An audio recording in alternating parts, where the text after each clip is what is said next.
오늘과 다음 주 해서 2시간 동안 누가복음 6장 20절에서 26절의 말씀까지 해서 너희 복된 자들아 너희 화 있는 자들아 라는 제목으로 말씀을 나누겠습니다. 먼저 이 시간에 오늘 우리 본문의 말씀을 제대로 이해하고 오늘 우리의 말씀으로 받아들이기 위하여 우리 한 가지, 저와 여러분이 한 가지 하실 일이 하나가 있습니다. 두 분씩 짝을 지어주시면 뭐 잠시만 딱 두 분씩 남는 분이 안 계신가요? 서로 이 시간에 서로를 향하여 축복을, 여러분이 할 수 있는 모든 축복을 말로 해보시길 바랍니다. 그냥 지나가는 인사처럼 하지 마시고, 오늘 말씀을 제대로 이해하기 위해서라고 말씀드렸죠. 지나가는 인사처럼 이렇게 하지 마시고 여러분의 진심을 다하여 서로에게 축복을 이렇게 빌어주시기를 부탁드립니다. 1분 시간 드리겠습니다. 30초씩.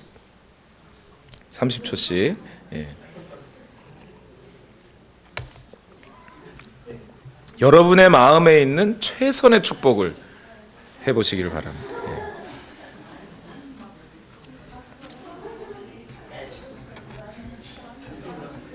최선의 축복을.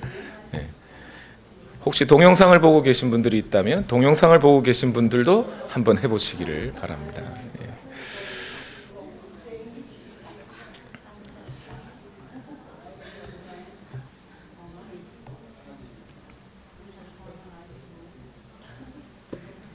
하셨나요?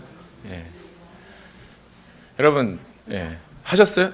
서로 그러니까 한 분 하시고 그냥 막 하지 마시고 한 분 하시고. 하셨나요?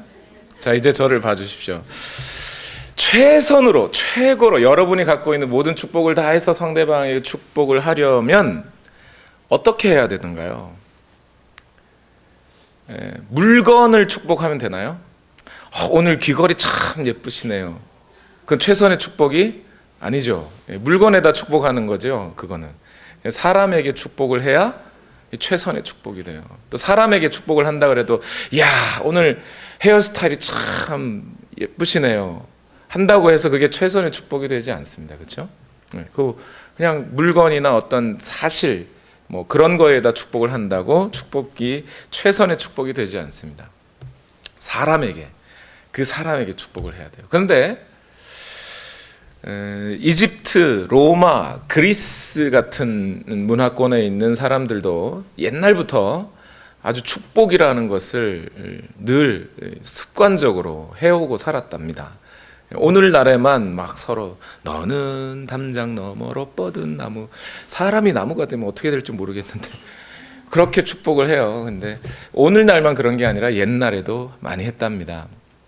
특히 유대인들은요, 이 축복을 비는 것을 거의 습관처럼 매번 인사 속에 담고 축복을 했어요. 특히 유대인들은 이 유대인이라고 하는 이름 자체가 칭찬하는 자 또는 찬양하는 자라는 뜻이에요. 애시당초 하나님께서 그들에게 주신 민족의 목적은 뭐냐면 하나님을 찬양하라고 그 민족을 세우셨다, 이런 뜻이 되는 거죠. 그런데 이 안타깝게도 유대민족들은 하나님을 찬양하는 것, 물론 서로 축복하는 것이 나쁘다는 건 아닙니다만 하나님을 찬양하는 것은 잊어버리고 서로 영광을 주고받다가 망해버렸어요. 그게 유대인들의 안타까움이죠. 오늘 우리가 읽은 본문 누가복음 6장 20절에서 26절까지 말씀에는요, 예수님이 하신 축복과 관련된 말씀이 있어요. 흔히 팔복이라고 하는 말씀인데 정확하게는 마태복음에 있는 게 팔복이고요, 누가복음에 있는 건 팔복은 아닙니다. 마태복음에는 심령이 가난한 자부터 나를 인하여 의를 인하여 핍박을 받는 자까지 해서 8개의 복이 쭉 복으로만 진술이 되어 있지만 누가복음에는 복 4가지와 화 있을진저 4가지가 있어요. 그래서 사복 사화라고 말을 하기도 합니다. 그런데 오늘 우리가 읽은 어쨌든 예수님이 그 속에 복과 관련된 말씀을 하시니까 오늘 우리가 서로에게 빈 축복과 예수님이 우리에게 하시는 이 축복의 말씀을 비교해 대조해서 봤을 때 무엇이 가장 큰 차이점이 될까요? 우리가 서로에게 최고의 축복을 했고 또 예수님도 우리에게 복을 비는 말씀 만약 하셨다면 최고의 축복을 하셨을 텐데 예수님의 축복과 오늘 사람의 축복은 뭐가 가장 큰 차이점이 있을까요? 여러분 옆에 계신 분들에게 최고의 축복을 하셨지만 여러분들은 그 빈 축복대로 여러분이 실행에 옮겨주실 능력이 있으세요? 없으세요? 있다는 것 같으세요? 어떻게? 돈 많이 버시기 바랍니다 라고 축복을 했다고 할지라도 여러분 돈 많이 벌게 해 주실 수 있으세요? 없어요. 사람의 축복은 그런 거예요. 그러나 예수님의 복은, 예수님이 하시는 어떤 축복은 다른 어떤 비는 게 아니라 예수님 자신이 이미 그러할 만한 능력을 갖고 계신 주관자로서 복을 비는 거예요. 그렇기 때문에 사람의 축복은 희망사항 또는 소망 또는 기도가 될 수 있습니다. 그러나 예수님의 축복은 희망사항이 아니에요. 소망이 아니에요. 예수님의 축복은 기도가 아니에요. 사람의 축복은 공수표가 될 수도 있어요. 내가 실컷 축복했지만 그대로 안 될 수 있어요. 그러나 예수님이 어떤 복을 비는 말을 하셨다면 그 말씀은 반드시 이루어지게 되어 있습니다. 그래서 예수님의 복은 선포고 선언이고 현실이에요. 사람이 축복을 빌면 그것은 사람의 미래를 향하여 어떻게 되기를 바란다는 것뿐이지만 예수님은 오늘 현재와 미래 안에 그 사실대로 이루어지게 되어 있습니다. 오늘 예수님은 전능자로서 창조자로서 오늘 우리 앞에 서 계시기 때문이에요. 오늘 누가복음은 이 사실 예수님의 복과 화라고 하는 이것이 단지 인간이 축복을 비는 어떤 것과는 전혀 다른 전능자로서 메시아로서 하나님의 그리스도로서 이 땅에 오신 분이 오늘 하나님의 나라를 이 땅에 완성하고 이루어 가시면서 그 하나님 나라에 속하게 될 사람들을 향하여 복을 선언하시는 거예요. 이거는 비는 게 아니에요.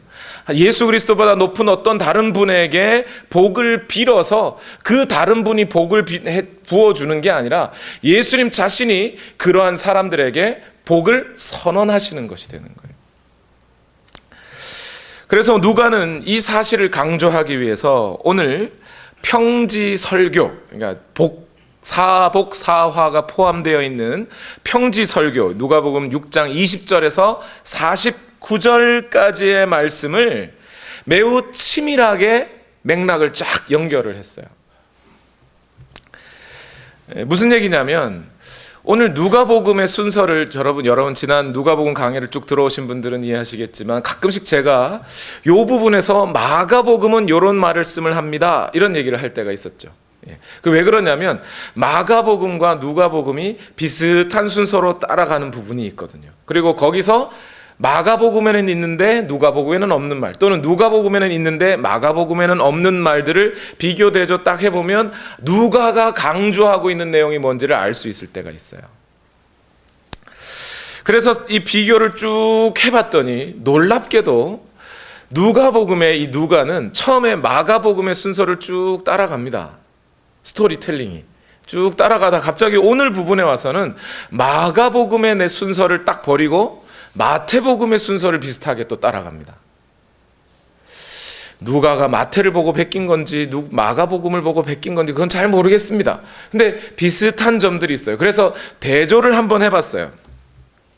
파워포인트가 있으면 먼저 잘 보시면요, 마가복음을 보면 오늘 비슷한 위치에, 오늘 누가복음의 평지설교가 있는 비슷한 위치의 문맥은 어떻게 되냐면 예수님의 치유 사역들이 쭉 나열되어 있고 그 다음에 12 사도를 임명하는 사건이 있습니다.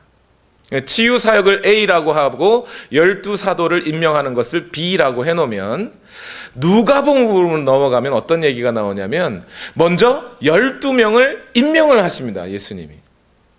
그 다음에 예수님이 이제 산에서 내려오셔서 평지에 서셨더니 사람들이 왔고 예수님이 치유해 주셨다는 기록이 있어요. 치료해 주시는 말씀이 있고 그 다음에 오늘 우리부터 읽는 평지 설교 말씀이 쭉 이렇게 있습니다.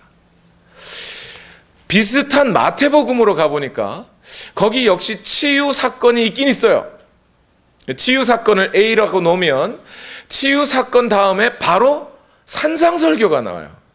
특히 이 산상설교는 누가복음에 오늘 우리가 읽은 누가복음 6장 20절에서 49절까지의 평지설교에 비하면 산상설교는 엄청 길어요. 마태복음 5장 6장 7장까지 절수도 엄청 많아요. 그 다음에 전혀 다른 어떤 내용 D가 있고 다시 12명의 제자를 임명하는 사건이 그 다음 한 10장쯤 가서 나옵니다. 똑같은 이야기들을 하는 것 같은데 똑같은 이야기를 하는 것 같아요. 왜 그러냐면 여러분 이 평지설교와 산상설교, 누가복음에는 평지설교라고 하는 6장 20절에서 49절, 우리는 지금 20절에서 26절만 읽었습니다. 오늘 그 설명을 하려고 하는 거예요.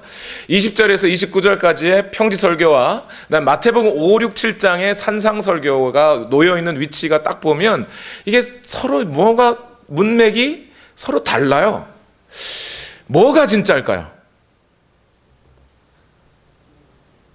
누가 거짓말을 치는 것 같은데 뭐가 진짜일까요? 뭐가 팩트일까요? 요즘 팩트 좋아하시잖아요. 팩트. 정확하게 말씀드리면 셋 다 팩트가 아닙니다. 셋 다 진짜 그 사건 그대로 쓴 게 아니라고요. 무슨 얘기냐면 이러면 또 목사가 예수님 뭐 저기 성경이 오류가 있고 그런 뜻이 아니고 무슨 얘기냐면 여러분 평지설교는요 제가 한번 쭉 읽어봤더니 한 5분이 채 안 걸려요. 누가복음의 평지설교 6장 20절에서 49절 뭐 5분도 안 걸립니다. 한 3분이면 뭐 천천히 읽어도 넉넉하게 읽습니다. 마태복음 5장 6장 7장은요 쭉 읽으면 한 10분이면 다 읽습니다. 그런데 예수님이 진짜로 산상설교를 하실 때 10분 설교하셨을까요? 아니죠. 하루 종일 설교하고 하고 와보니 또 사람 있고 또 설교하시고 이랬을 거예요. 그죠? 그러니까 평지설교든 산상설교든 어떤 마태나 누가나 마가의 목적에 따라 강조하고자 하는 바에 따라 예수님의 하나의 설교가 있다고요. 그것을 각자가 이렇게 의미에 따라 요약을 해낸 겁니다. 요약하다 보면 해석까지 하게 되죠. 그래서 요약, 해석 또는 강조점이 다를 뿐 하나의 사건을 좀 다른 강조점을 가지고 서술을 쭉 해간 겁니다. 그런 점에서 진짜가 아니다 이렇게 얘기한 거예요. 뭐가 진짜인지는 저도 잘 모르겠습니다. 그런데 그렇게 놓고 나니까 마가복음에서는 뭘 강조하는지 대충 보여요. 마가복음을 잘 보십시오. 마가복음은 하나님 나라가 왔다라고 하는 예수님의 선언이 마가복음 1장부터 있습니다. 그리고 예수님의 치유 사건이 있고 그 다음에 12명의 임명 사건이 있어요. 이게 뭐죠? 마가의 어떤 강조점에 따르면 하나님의 나라는 우리에게 오실 때 어떻게 온다는 거예요? 하나님의 나라의 말씀으로 선포오고 그 다음에 말씀만으로 끝나요? 아니죠. 거기에 따라 하나님 예수 그리스도의 치유하시는 사역, 행동과 실천 그리고 12명이 그 예수님의 사역을 보고 훈련받는 일들이 있어야 하나님의 나라가 확장되어 간다. 이런 의미인 것 같아요. 마가복음의 의미는. 누가복음은 그럼 뭐겠습니까? 누가복음은 12명을 임명한 거를 먼저 딱 적어놨다는 얘기는 뭐냐면 12명을 선택한 거는 누구의 주권에 따라? 하나님의 주권에 따라 12명을 선택을 하시고, 그죠? 선택을 하시고 그들을 데리고 산에서 내려오셔가지고 사람들을 치유하십니다. 온전케 하셔요. 그리고 난 다음에 그들에게 하나님의 말씀을 팍 전해주는 거예요. 그 온전케 하는 능력이 누구에게 있어요? 예수 그리스도에게 있어요. 하나님의 나라는 이러한 사람들을 하나님께서 주권적으로 사람들을 세우시고 그들을 통하여 인간 사람들을 온전하게 하시는 능력을 가진 예수 그리스도의 권위를 통하여 말씀으로 우리에게 찾아오시는 것이라는 거예요. 예수 그리스도의 그 권위를 먼저 선언하고 예수 그리스도의 그 권세에 따라 말씀이 선포될 때 그 말씀이 선포되는 말씀에 순종하여 나오는 자들에게 하나님의 나라가 임하는 것이라는 겁니다. 그게 누가의 강조점인 것 같아요. 실제로 보면요, 예수님이 지금 누가복음의 사건을 보면 산에 올라가서 예수님이 12제자를 부르시죠. 그리고 산에서 내려와서 사람들을 회복시킵니다. 구약 성경의 기록에 따르면요, 모세가 산에 있을 때, 시내산에 있을 때 그 산 아래에 있던 백성들은 하나님의 통치를 받아 온전하게 되었다는 전승이 있어요. 예수님이 지금 그렇게 모세의 권위처럼 그렇게 하나님의 말씀을 산에서 하나님과 교제하신 예수님이 내려오셔서 그 백성을 온전케 하시고 하나님으로부터 받은 말씀을 전해주시는 이런 모세의 권위와 같은, 아니 실제로는 모세보다 훨씬 더 권위 있는 분이시죠. 그런 권위를 가지고 말씀을 주시는 장면으로 지금 누가는 기록하고 있는 거예요. 오늘은 조금 이렇게 문맥과 관련된 말씀을 먼저 드려야겠습니다. 왜냐하면 그래야 오늘 본문의 말씀이 제대로 이해될 수 있어요. 그렇지 않으면 이게 뭔 소리요? 이렇게 하고 넘어가요. 이해도 안 하고 그냥 막 넘어갑니다. 그렇게 예수님이 중요하게 하신 말씀인데도 불구하고 말이에요. 그래서 이러한 문맥 속에서 예수님의 권위가 드러나고 그 예수님의 높으신 권위 가운데 백성들을 온전케 하시고 실제로 자신의 말뿐만이 아니라 그 말을 실제로 이 땅 가운데 이루실 권한과 능력이 있으신 예수 그리스도의 말씀이 평지설교라는 거예요. 그러니까 그 말씀 앞에 우리는 그냥 마음을 조아리고 그냥 예수 그리스도만을 선택하는 길밖에는 없다는 선언을 먼저 해주는 거죠. 그런 다음에 평지설교의 구조를 잠시만 보겠습니다. 그래서 누가복음 6장 20절에서 49절까지 우리가 앞으로 금요 예배 때마다 계속 이제 보게 될 건데요. 그 20절에서 49절까지의 내용이 이렇습니다. 먼저 20장에서 6장 20절에서 26절까지의 말씀에는 우리가 지금 읽어본 대로 사복사화가 있습니다. 4가지 복과 4가지 화예요. 이 부분이 예수님의 설교의 서론 부분에 해당합니다. 그런데 이 서론 부분에서 뭘 얘기하고 있냐면 오늘 예수 그리스도께서 이 땅에 가지고 오시는 그 신현 공동체 하나님의 나라는 어떠한 사람들의 것인가를 선언하는 말씀으로 시작해요. 그 다음에 6장 27절에서 38절이 본론 부분이에요. 그 신현 공동체, 곧 하나님 나라의 백성으로 살아가는 사람들은 어떠한 원리를 가지고 살아가느냐, 그것이 사랑의 계명이죠. 받고자 하는 대로 줘라 하는 사랑의 계명으로 이루어져 있습니다. 그 다음에 39절에서 49절이 결론 부분인데 여기에 비유 말씀이 있어요. 내 말을 듣고 행하지 않는 자와 내 말을 듣고 행하는 자는 어떠한지를 보여주겠다 하면서 비유 말씀을 하시죠. 2가지 길이 있다. 너희는 뭘 선택하겠느냐? 내 말을 듣고 버릴 거냐? 아니면 내 말을 듣고 행할 것이냐? 듣지만 말고 살아내야 한다는 말씀을 가지고 끝을 맺으십니다.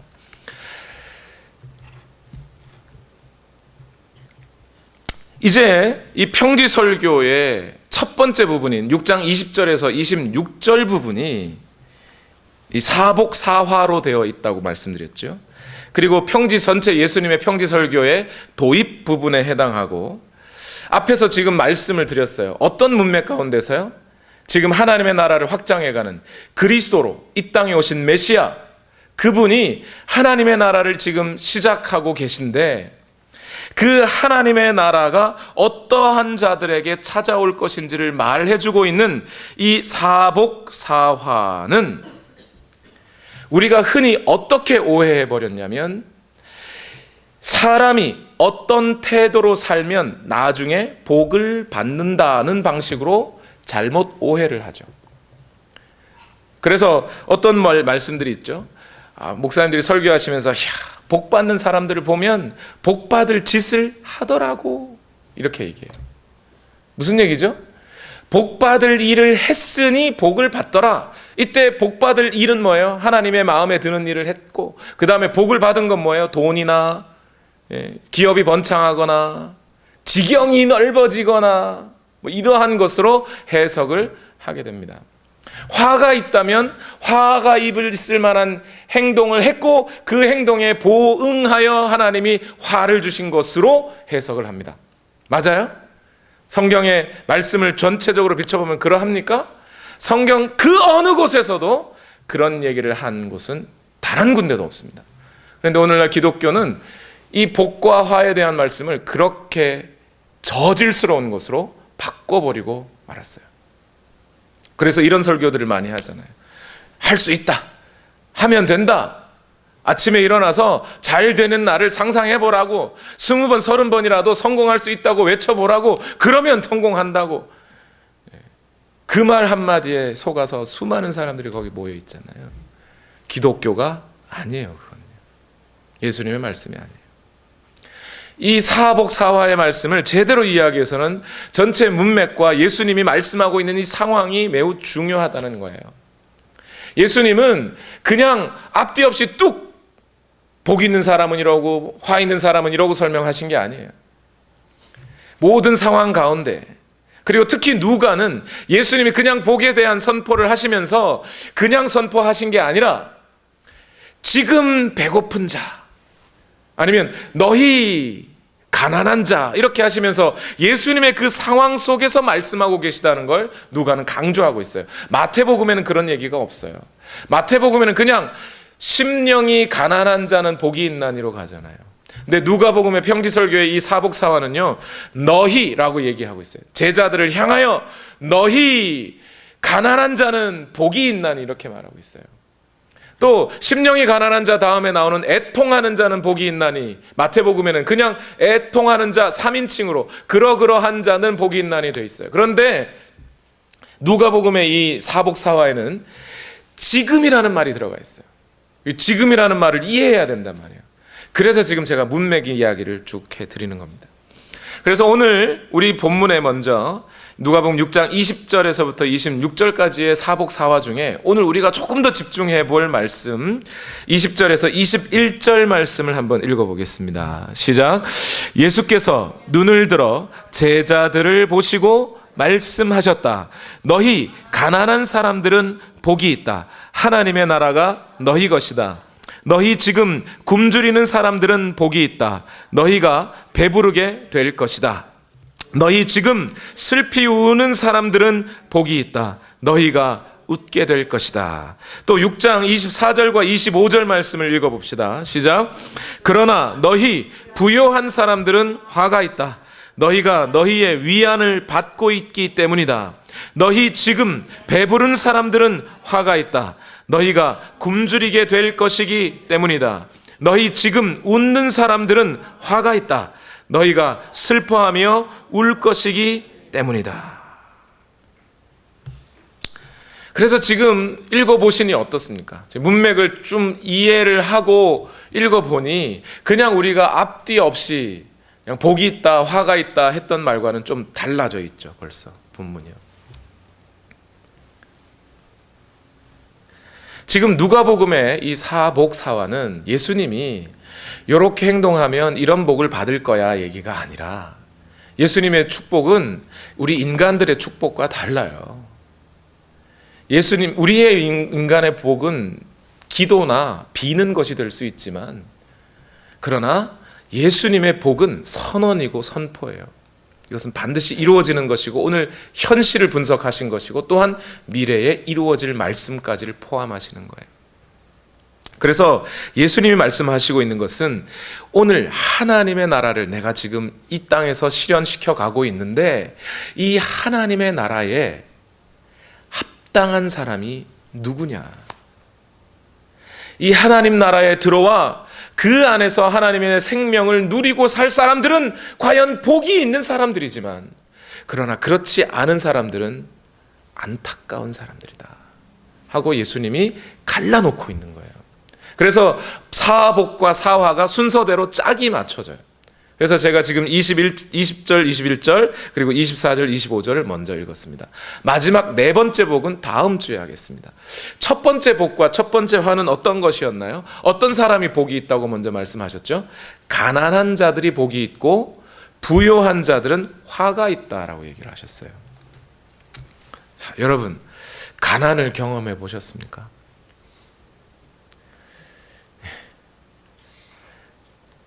가난을 경험해 보셨나요? 가난하면 여러분 어떤 생각이 드세요? 가난 좋은 거예요? 나쁜 거예요? 좋은 건가요? 나쁜 건가요? 대충 가난을 경험해 보신 분들은 좀 가난하면 정신도 좀 차리고, 그죠? 뭐 그런 얘기를 하셔요.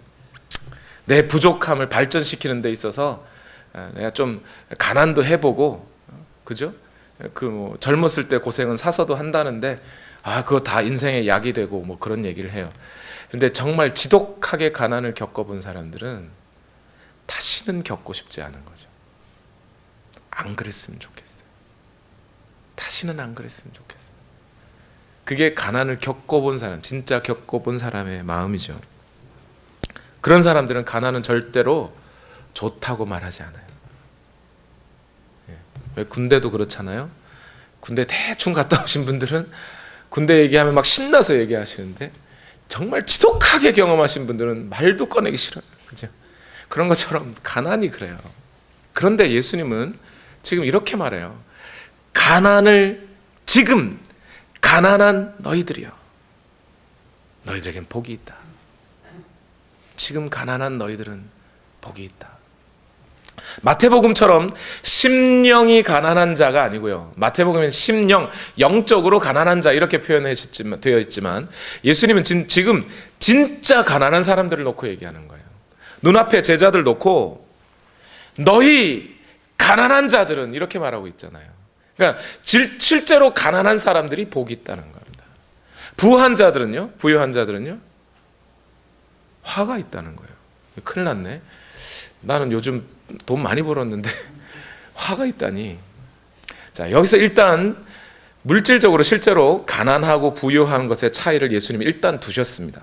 그런데 그렇다고 해서 모든 부유한 사람들이 다 화가 있고 모든 가난한 사람들은 다 복이 있다 이런 뜻이 아니에요. 일반화시켜버리면 안 됩니다. 왜 그렇죠? 예수님의 제자들 중에 부자가 있었어요? 없었어요?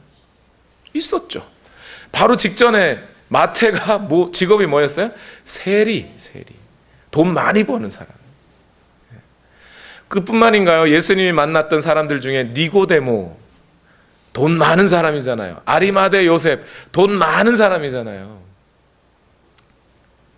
삭개오, 누가복음에 나오는 삭개오, 돈 많은 사람이에요. 어쩌면 마태보다 훨씬 더 직급이 높아서 이 사람이 세리장이잖아요. 그러니까 아마 삭개오가 돈이 더 많았을 거예요. 그런데 그런 사람들이 있음에도 불구하고, 특히 마태와 같은 사람이 있음에도 불구하고 예수님은 지금 뭐라고 하셔요? 너희 가난한 자가 복이 있다 이랬어요. 그러면서 제자들을 향하여 너희 가난한 자가 복이 있다 이랬어요. 그럼 그 제자들은 어떤 사람들이었어요? 비록 마태 돈 많은 사람이었죠.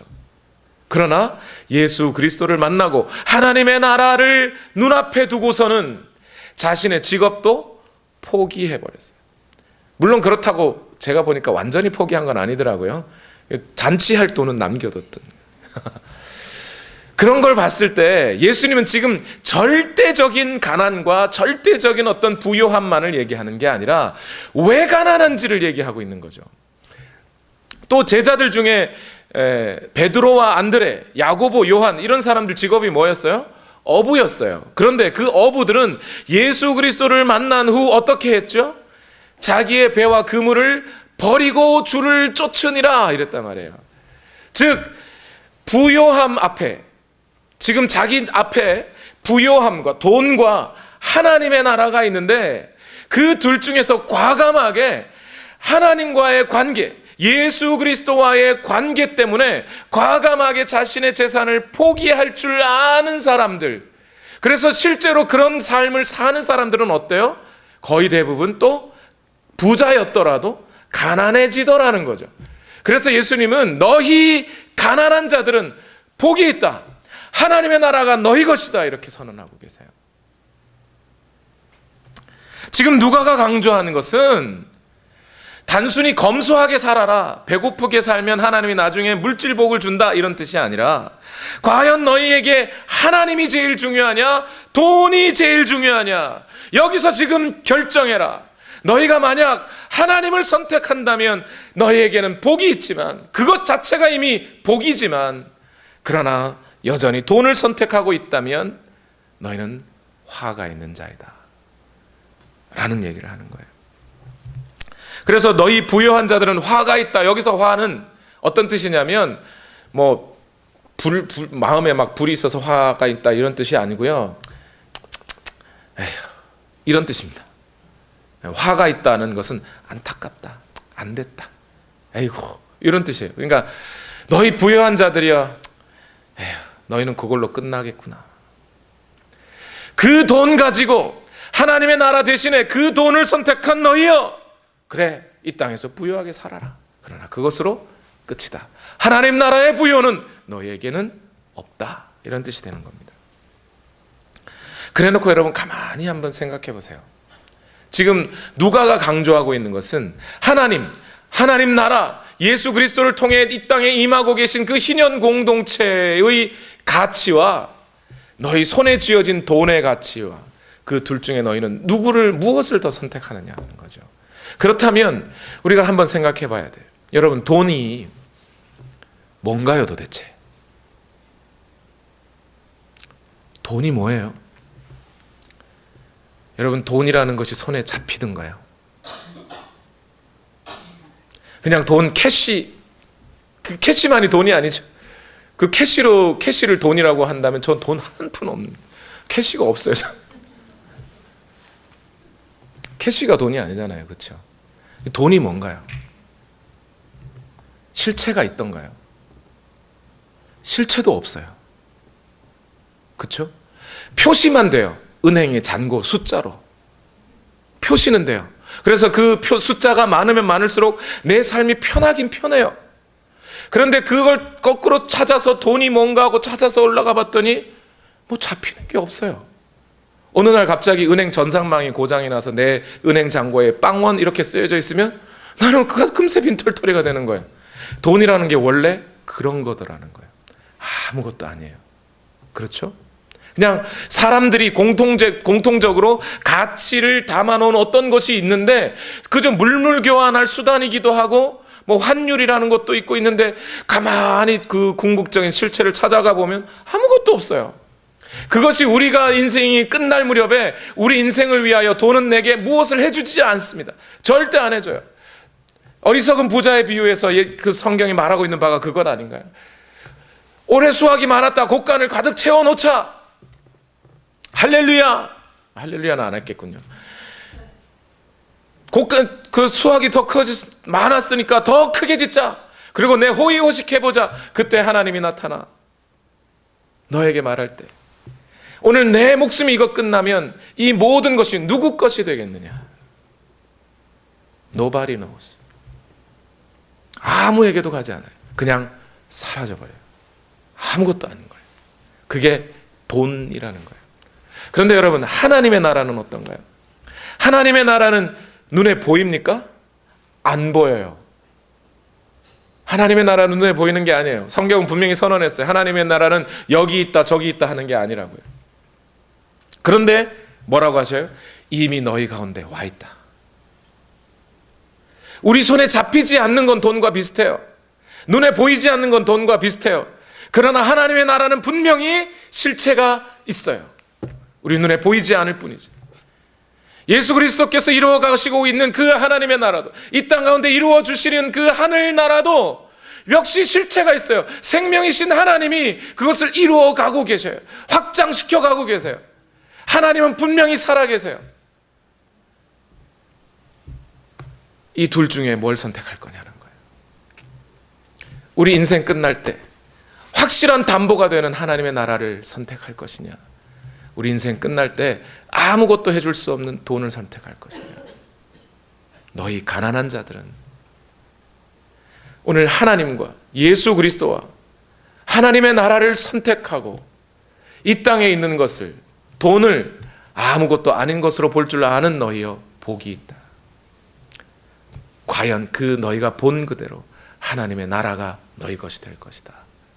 그러나 그 하나님의 나라를 무시하고 돈을 선택한 부자들아, 너희는 안타깝구나. 이런 뜻입니다.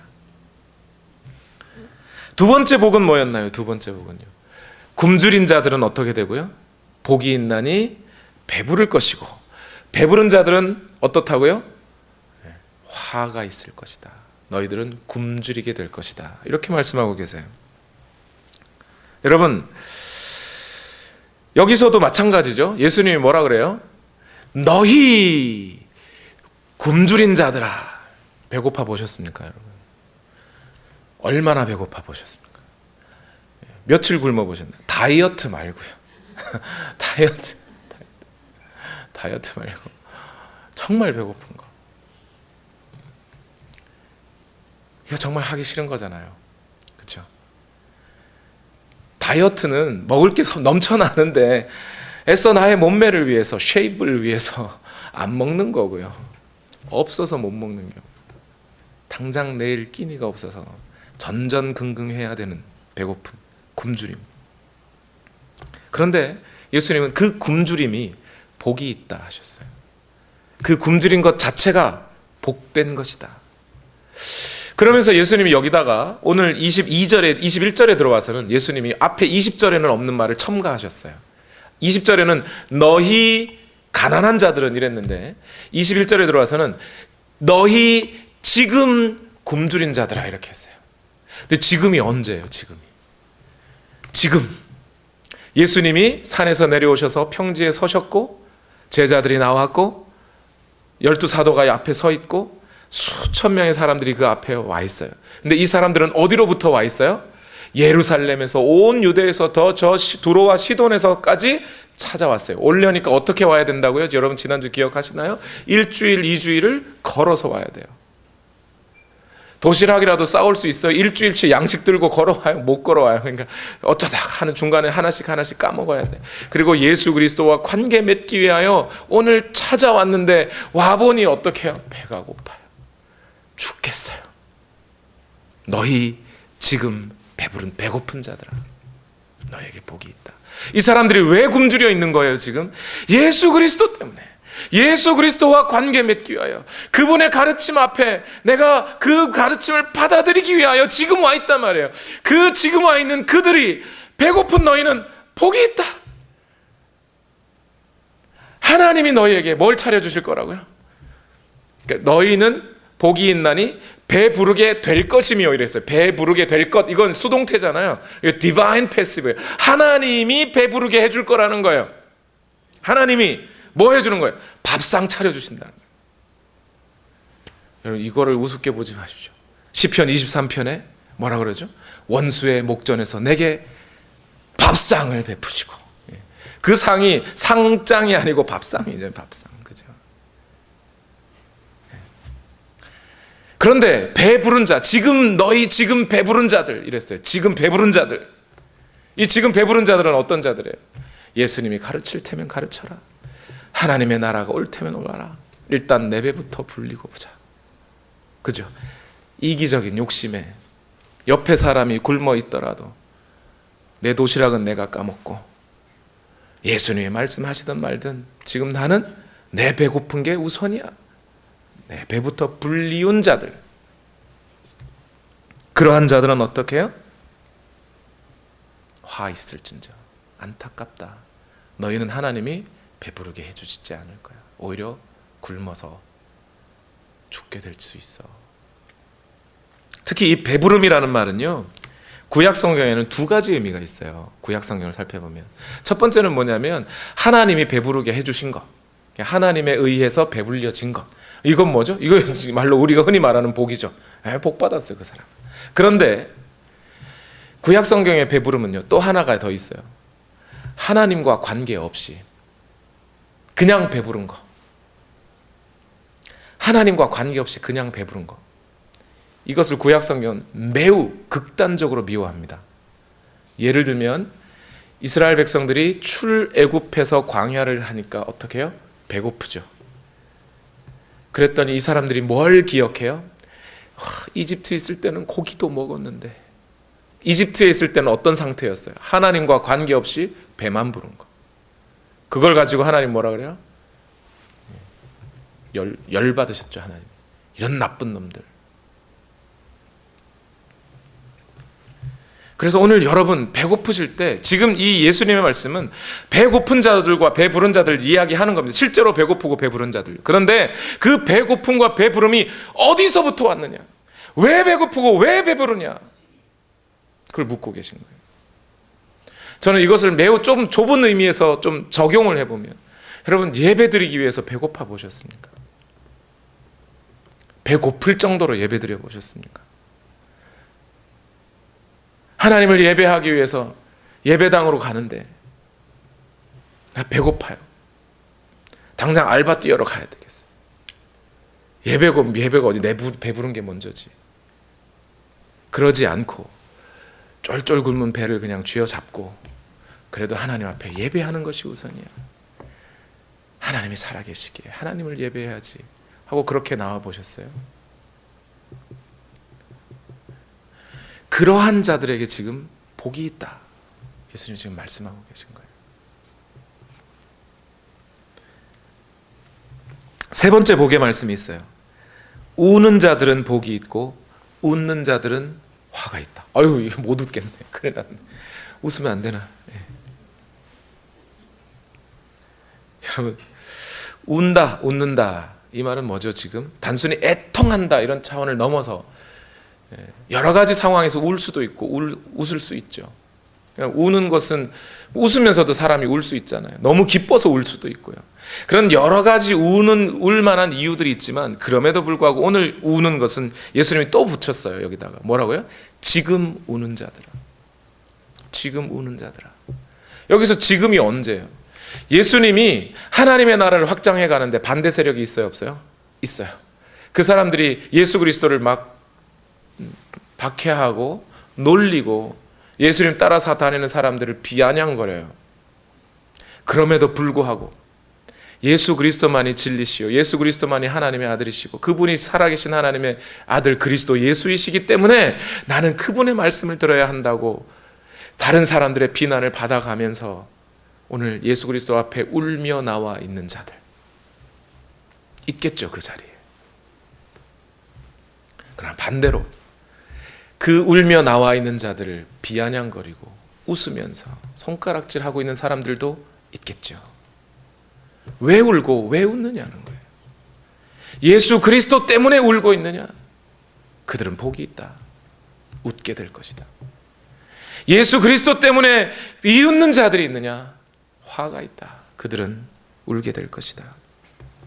하나님의 마음을 알고 하나님 앞에서 고통과 모욕을 받아도 하나님만 의지하며 울고 있는 자들이여, 너희는 복이 있구나. 너희는 하나님의 식탁에 기꺼이 초대되어 하나님의 기쁨에 참여하게 될 것이기 때문이다. 그러나 하나님을 인정하지 않고 하나님으로 인해 오는 고통과 모욕을 벗으려 애쓰며 도리어 그러한 자들을 비웃는 자들은 안타깝도다. 너희는 하나님 앞에서 쫓겨날 것이다. 이 세 가지 복과 화에 대한 말씀과 다음에 나올 네 번째 복과 화는 조금 차이가 있어서 그 말씀은 다음 주에 나눌 겁니다. 대신 오늘 이 세 가지 복과 화에 대한 말씀 앞에 여러분 자신을 이제 세워놓으셔야 됩니다. 나는 과연 누구인가? 나는 복 있는 자인가? 아니면 예수님이 지금 안타까워하고 있는 자인가? 신명기 11장 26절에서 28절 말씀이 있습니다. 우리 다 같이 한번 읽어보겠습니다. 시작.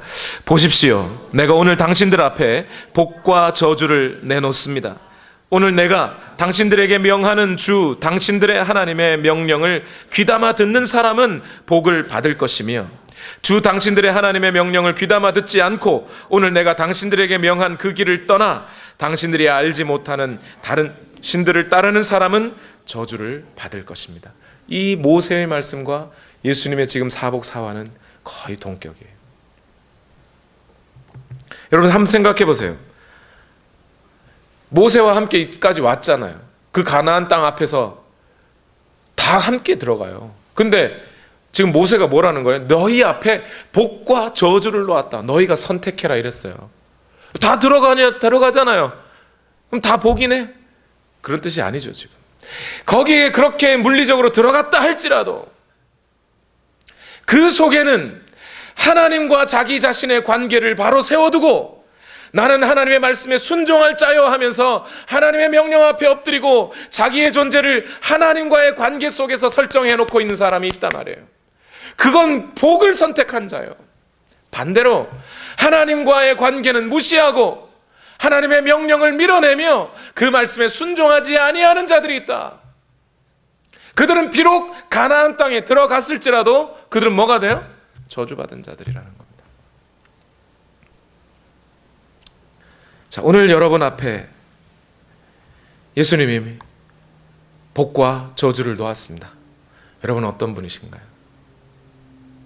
만약 예수님이 말씀하시는 대로 내게 복 있는 자라면 하나님과의 관계 때문에 예수 그리스도로 인하여 그분의 말씀 앞에 순종하느라 가난해지고 배고프고 우는 자들이라면 할렐루야, 복이 있습니다. 그것 자체가 복입니다. 하나님의 나라가 여러분의 것이니까요. 이미 하나님의 나라가 보이지 않고서야 어떻게 예수님 앞에 그렇게 설 수 있었겠습니까? 그러나 반대로 그 하나님의 나라를 인정하지 아니하고, 여러분 생각 한번 해보세요. 여러분의 눈앞에 이쪽에 한쪽에는 10원짜리 동전이, 이쪽에는 500원짜리 동전이 있습니다. 여러분 어떤 거 선택하시겠어요? 독특하신 분은 10원짜리를 선택하실 수도 있어요. 그러나 하나님의 나라와 오늘 우리 이 땅에서 얻을 육체적인 안락과 부유함은 게임이 되지 않죠. 어떻게 500원짜리 10원짜리에 비교하겠습니까? 오늘 우리가 그 하나님의 나라를 발견하고 예수 그리스도 안에서 얻는 평화와 하나님의 생명력을 얻어 영원한 삶을 살아낼 수 있다고 하는 이 사실 하나만으로도 우리에게 복이 아니더냐 이 말입니다. 그것을 찾고 생각하고 추구하고 영원의 것을 사랑하고 그 예수 그리스도 앞에 우리의 목숨, 마음을 조아리고 우리의 생명까지 들여가며 그 말씀을 선택하고 순종하는 자들은 이미 그 자체가 복인 것입니다. 오늘 그 복된 삶을 끝까지 살아내는 여러분 되시길 예수님 이름으로 축원합니다. 기도하겠습니다.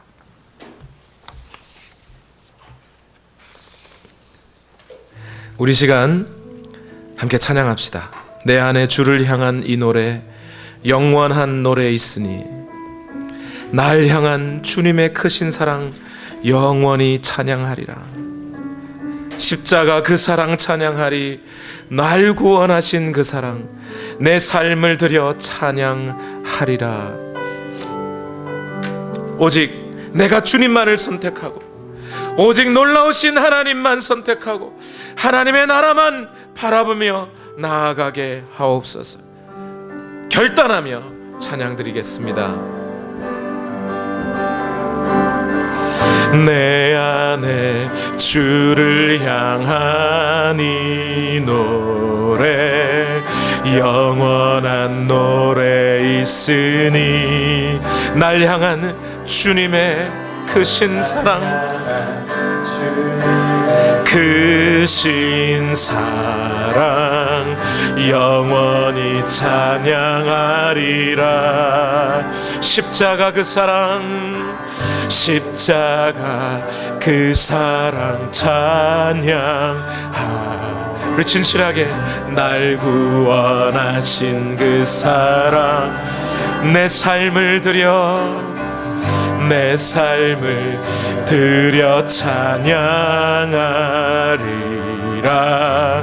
놀라우신 주의 사랑 영원히 영원히 찬양하리라. 아름다우신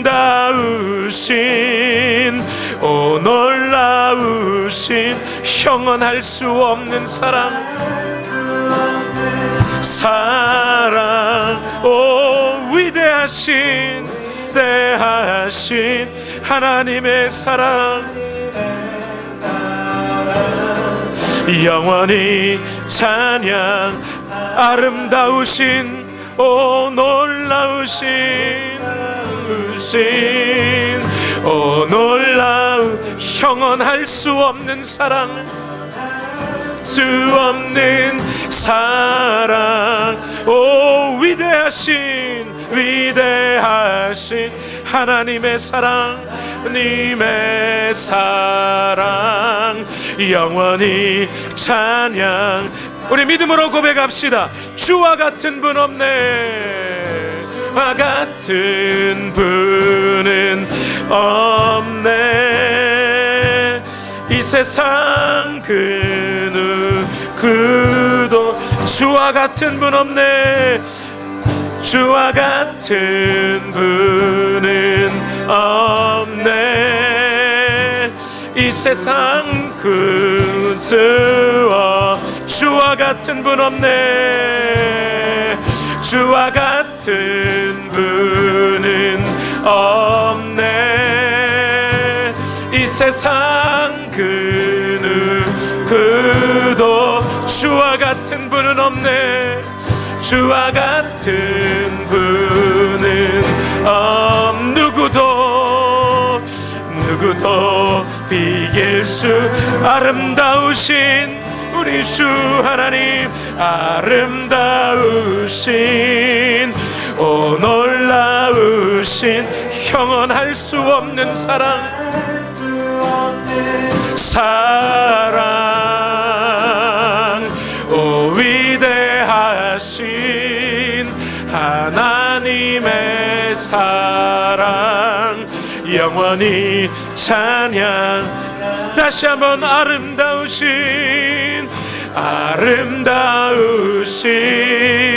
오 놀라우신 형언할 수 없는 사랑, 사랑 오 위대하신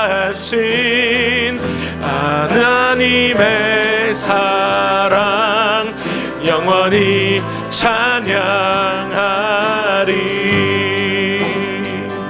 여러분, 이 시간 우리가 함께 기도하실 때에 우리의 마음과 생각을 오직 하나님께만 고정하고 기도했으면 좋겠습니다.